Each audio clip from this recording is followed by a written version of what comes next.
Ayo, what's up? Welcome back din sa ating Child It's Box TV.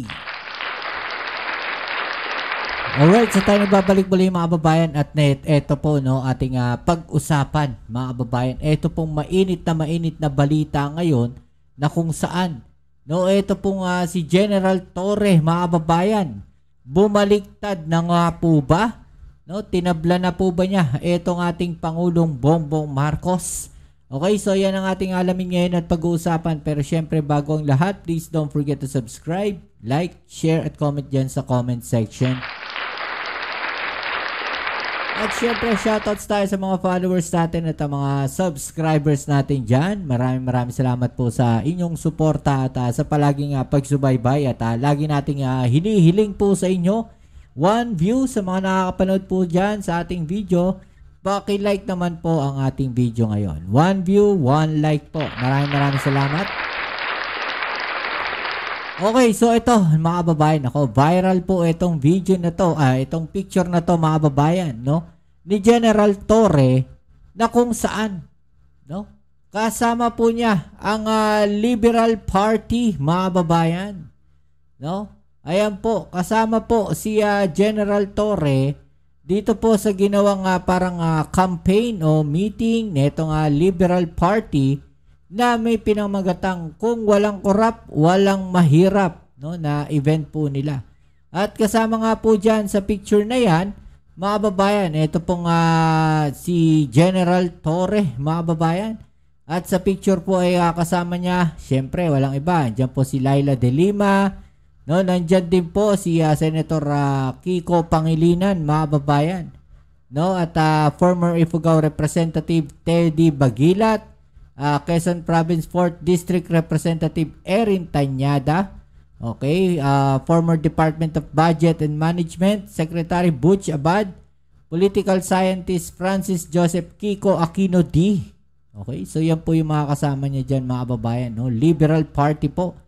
No, na kung saan ay talaga namang nagulat po no, ang sambayan ng Pilipino at nagkalat po ang mga video ngayon ng mga DDS, mga kababayan. Actually, ayoko na i-share. Marami po ako napanood na kung saan ay talaga namang sinasabi nila no, na nilaglag na po ni General Torre ang ating Pangulong Bongbong Marcos. Ipinagpalit. Yun yung mga napapanood kong sinasabi nila, mga babayan. Pero alamin natin ang totoong balita po dyan. No, ito po. At nagsalita po ito nga si General Torre tungkol po dyan sa sinasabi po nila na yan, ng mga DDS vloggers na yan. Okay, so tara. Let's go. Walang kulay ang laban kontra korupsyon. Yan ang depensa ni dating PNP Chief Nicolas Torre matapos makita sa pagtitipon ng Liberal Party. Yan yung sinasabi natin, mga kababayan. Lahat tayo ayaw sa korupsyon. No? Walang kulay dyan. Walang dilaw, walang berde, walang pula, mga kababayan. Hindi lang kasi matang. Oh, may pink pa pala. No? Sorry, nakalimutan ko. Dilaw, pink, pula at berde, mga babayan. May asul pa pala, no? May asul pa eh. Yun, nakaraan si si Yorme. Asul siya eh, si Yorme. Okay, so yan mga babayan, alam naman natin lahat na lahat tayo ayaw natin sa korupsyon, no? Ang ayaw lang kasi na itong mga nasa kabilang parlor, itong mga DDS, mga babayan, hindi nila matanggap, no, na yung Pangulong Bongbong Marcos natin ang siyang gumawa no, ng hakbang at kumilos para kontrahin etong korupsyon na to, mga kababayan. Pero sa tingin ba ninyo, no, kung sila ang kumilos, eto nasa kabilang parlor, mga kababayan, etong mga DDS na to, no, kung sila ang kumilos, pareho din kaya yung sasabihin nila? Malamang hindi. Kasi in which way na mangyari, kumilos yung Pangulo natin laban sa korupsyon, sasabihin nila, pinagtatakpan yung Pangulo natin. Di ba? Pero pag sila ang kumilos, ganun din. Doon din yung resulta niyan, mga babayan. Korrupt kasi yan si Pangulong Bongbong Marcos. Korrupt yan si PBB. Di ba? So, mahirap makipagdebate pag ang kausap mo, malabnaw. Di ba? Kasi parang kahit anong sabihin mo, mga babayan, no? Doon at doon pa rin ang bagsak. Sila pa rin yung magaling. Paano ka mananalo sa mga ganong klaseng tao? Diba? Tuloy natin. Kasabay nito, may panawagan din ng ilang miyembro ng partido. Alamin ang detalye sa Agenda Weekend Report ni Pierre Pastor. Spotted sa fellowship event ng Liberal Party of the Philippines si former PNP Chief General Nicolas Torre. Haka-haka tuloy ng iba. Papasok na ba sa politika ang nasibak na PNP Chief? At aani ba siya sa LP na labas sa bakuran ni Pangulong Bongbong Marcos? Yan, yun sinasabi natin. Kilalang malapit na aliado ni Torre. Giyet ni Torre hindi naman siya dumalo para maging miyembro ng LP. Pero okay, so yan malinaw mga kababayan ha. Hindi po siya dumalo para maging miyembro ng Liberal Party. No, baliktad o taliwas o malayo sa katotohanan na sinasabi nitong mga DDS na to.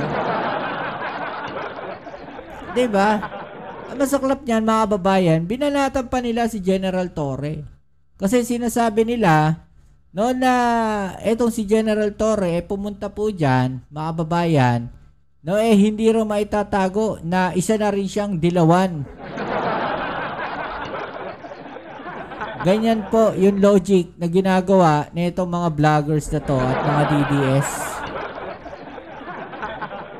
Kasi mga kababayan, hindi nila matanggap no, na etong mga dilawan ngayon, etong mga pink, mga kababayan, at etong mga pulahan, no, yung sa administrasyon ngayon, nagkakaisa laban sa korupsyon. At sila na lang ata yung nag-iisa no, na dumidepensa. At kung titignan natin maigi, mga kababayan, sa mga balita, 'di ba? O yung Parmali na lang 'di ba? Lumulutang sa lahat ng korupsyon na nangyayari, lumulutang yung mga pangalan ng mga nasa kabilang parlor. 'Di ba? Kitang-kita saan ba nag-umpisa, no? Saan nagkaroon ng korupsyon, sino mga involved sa korupsyon, no? Iisa yung pangalan na lumulutang. Diba? Tuloy natin. Para sa isa nilang paninindigan laban sa katiwalian. I think the fight against corruption should transcend political lines. Hindi yan dapat hahaluan ng or i-define ng politika ang laban sa korupsyon. Tama naman, diba? Hindi mo dapat i-define yan na politika.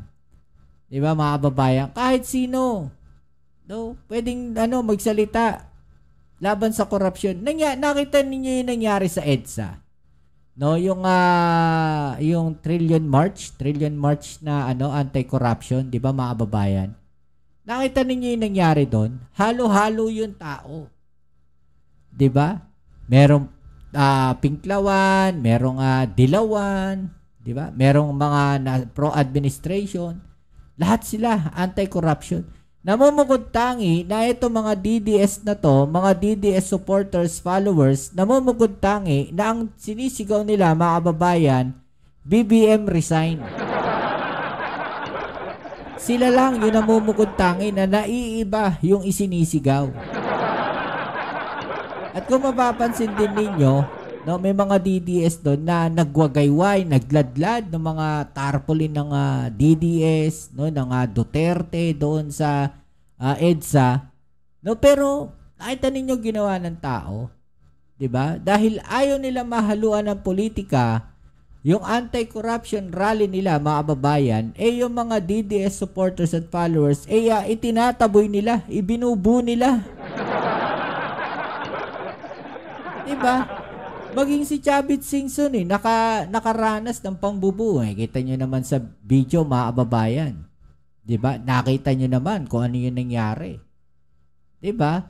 Ibig sabihin, tama yung sinasabi dito ni General Torre. No? Na yung laban sa korupsyon, wala dapat halong kulay, wala dapat halong politika. 'Di ba? Kapag bawat Pilipino, unang-una, ang korupsyon na yan labag sa batas at iisang sa ligang batas nating mga Pilipino. Tama. So, dapat, ano man ang kulay mo, ano man ang paniniwala mo. Isa nga Kahit na anong kulay daw, mga kababayan. Sorry. Actually, magkakulay kami niya ni General Torre, mga kababayan. Okay, so tuloy natin to. Joke lang po, Sir General Torre. Yan kasi, mga kababayan. Kaya ako nabanggit. Isa kasi yan sa tinutumbok nitong mga DDS, mga kababayan. Na isa yan sa ano eh. Ano alam niyo tawag doon na pang-ano sa kanya? Pang bubuli yung kulay ni General Torre, mga kababayan. No, ibinubuli po sa kanya yan. 'Di ba? Akala niyo naman sino mga mapuputitong mga DDS na 'to. Tuloy natin. ating hangarin dito, labanan ng korupsyon. Sa temang kung walang korap, walang mahirap, ang pagtitipo ng Liberal Party ay para manawagan na panindigan ang integrity, transparency, accountability at good governance at labanan ng korupsyon saan man at kailanman ito mangyari. Tama. Ang presidente. Yan yung sinasabi no ni pasensya na kayo pinuputol natin, no. Yan yung sinasabi doon sa nakaraang vlog natin netong nakalimutan ko si Gordon, no. Si dating Senator to Gordon. Alam niyo kung ano yung sinabi niya doon sa isang interview na binlog din natin. Sabi niya doon, noong panahon no ng mga Duterte, walang sumisigaw laban dyan sa corruption. Iilan lang, mga kababayan. Hindi kagaya ngayon, no? Kasi noon, natatakot ang tao. Which is, sabi nga niya, hindi tayo dapat matakot pagdating sa laban sa corruption. Sana, kung ang nangyari, parang ang analysis ko doon, ang nangyari, mga kababayan, ay kagaya noon, ay kagaya ngayon, no, na sumisigaw tayo ng laban sa corruption, ay ganun din yung ginawa natin during panahon ng dating Pangulong Duterte, na sinasabi nga na nagkaroon ng corruption, baka noon pa lang, mga kababayan, marami na, no, na naimbestigahan at mas marami pang na-expose. 'Di ba? Na corruption nung nakaraang administrasyon. Parang ganoon yung sinasabi ni dating Senator Dick Gordon, mga kababayan. Kung i-analyze natin maigi, no, yung kanyang mga sinasabi. Kaya lang, takot nga yung mga tao magsalita dahil alam niyo naman, uso tigian nung panahon na yun. Siyempre, matatakot ka nga naman. Nababasa nga natin, lagi sinasabi, dyan magaling no, itong mga Duterte sa intimidation. No, yung tinatakot nila yung mga tao sa mga ganong hakbang, mga kababayan. Ang presidente, the largest corruption scandal in the history of the Republic. Tandaan ninyo, mga kababayan, ang sinasabi niya dito, siguro isa, no, is yung sa flood control projects. No? Napakalaki daw ng corruption na yan. No? Kumbaga, ano yan? Record breaker, mga kababayan. No? Kasi kung titignan natin, gayon lang talaga, no, in-expose sa administrasyon ng ating Pangulong Bongbong Marcos. Noon talagang siguro nakita niya, teka lang, bakit parang yung mga priority projects ko walang nangyayari? So nag-imbestiga siguro yung ating Pangulo. At yan, in-expose na niya lahat. No, at syempre, mapuputukan yung nakaraang administrasyon. Kasi kung titignan natin no, sa history, karamihan, lalong-lalo na itong mga diskaya, na namayagpag. Doon nagsimulang namayagpag. No? Sa panahon na nakaraang administrasyon. Na hindi matanggap na itong mga DDS na to. Diba? Pagdating sa investigasyon, gusto nila investigahan 2022 lang hanggang pataas. Paano yung 2016 hanggang 2022? Kasi kung titignan natin history, especially itong mga diskaya, tumbukin natin, mga kababayan, doon sila na mayagpag sa nakaraang administrasyon So, ibig sabihin, doon sila nagsimula. No, doon nagsimula yung malawakang korupsyon pagdating sa DPWH. 'Di ba? Hindi sa panahon ng Pangulong Bongbong Marcos. Not until now na isinabog, no, ipinakita, ibinunyag ng ating Pangulong Bongbong Marcos yung tungkol dito sa mga korupsyon na 'to. Kung hindi ba nagsalita yung Pangulo natin, mangyayari ba yung mga investigasyon na yan? Kung wala si Senator Ping Lacson, no? Mangyayari ba yung mga ganyang investigasyon na yan? Baka wala yan, mga kababayan. Tinabunan na yan. Di ba? Trilyon. Hindi daang bilyon. Massive. Unconscionable. Unacceptable. Ano ang itinuturo natin sa ating mga anak pag ganito ang sistema? Na ang nagkasalang na sa pwesto hindi mapaparusahan, na ang katarungan may kinikilingan. Kinikilingan ang mayaman, ang abusado, ang magnanakaw. Samantala, harap-harapan ng pagnanakaw, pinopost pa sa social media ang bunga ng pandarambong.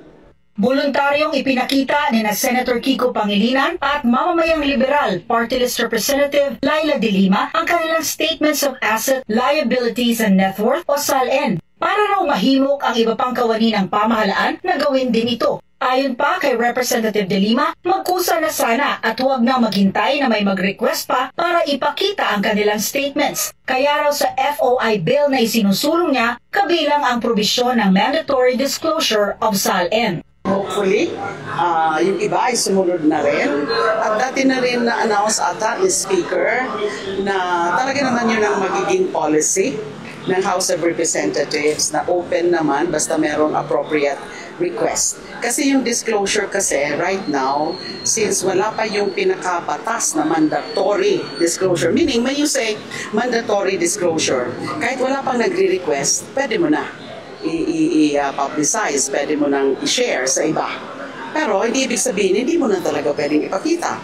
Nagkaroon din ng ceremonial oath-taking na mga dumalo bilang mga bagong miyembro ng Liberal Party of the Philippines. Pinamunuan ni LP President Congressman Lorenzo Erentanyada ang pagtitipon na dinaluhan ng ilang kongresista, mga dating mambabatas at ilang local government officials. Namataan din si former Defense Chief Delphine Lorenzana. Para sa Agenda Weekend. So ito, tignan ninyo mga kababayan, ha.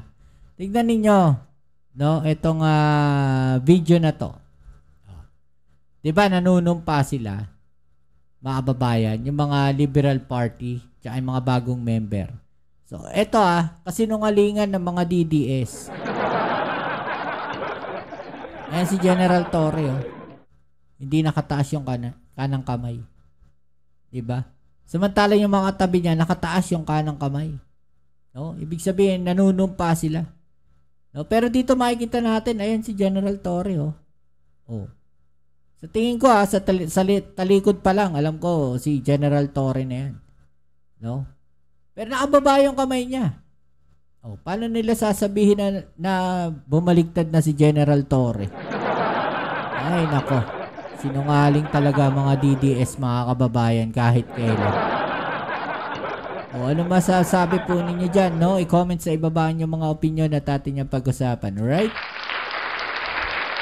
So yan muli, kita-kits tayo sa ating next video upload. Dito muli ang yung Kuya Mobs sa Mobs TV. Peace. I'm out.